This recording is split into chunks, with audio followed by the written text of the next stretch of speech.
උදේට තේ කෝප්පෙකුයි කොළ කැඳ වීදුරුවකුයි දුන්නොත් ඔබ මොකද්ද තෝරගන්නේ? කැඳ වීදුරුව ඇත්තටම ගුණයිද? මේ හරිත වර්ණ පානය ඔබේ ආමාශයට ගිය ගමන් ආමාශ බිත්ති මත ඊටාම සුව පහසු ආරක්ෂිත පටලයක් නිර්මාණය කරනවා. දේශීය සහල් සහ පලා වර්ගවල ඇති තන්තු නිසා ඊටාම සංසුන්ව ඔබේ ආහාර ජීර්ණ පද්ධතිය අවදි කරනවා. බඩපිපුම ඇති කරන්නේ නැතුව ක්ෂණික ශක්තිය ලබා දෙනවා. ගුටුකොළ, කරපිංචා හෝ හාතවාරිය වැනි ඖෂධීය ගුණයන් ශරීරයේ අභ්‍යන්තර උෂ්ණත්වය සමනය කරනවා. සහල්වල ඇති කාබෝහයිඩ්‍රේට් නිසා ශක්තිය මුදා හැරෙන්නේ ඊටාම ක්‍රමයෙන්. ඒ නිසා ඔබට දවස පුරාම එකම මට්ටමක ප්‍රබෝධයක් දැනෙනවා.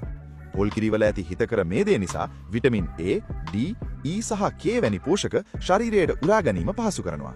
මේ ඔබේ පරිවර්තනීය ක්‍රියාවලිය සමබර කරලා දවස පුරාම හොඳ අවධානයක් පවත්වා ගන්න උදව් වෙනවා. පිරිසිදු කොළ කැඳ වීදුරුවක් කියන්නේ ඔබේ සිරුරට දිය හැකි හොඳම තෑග්ගක්. ඔබ වැඩියෙන් මාසෙ කරන්නේ මොන කොළ කැඳ වර්ගයටද? කමෙන්ට් එකක් දාන්න.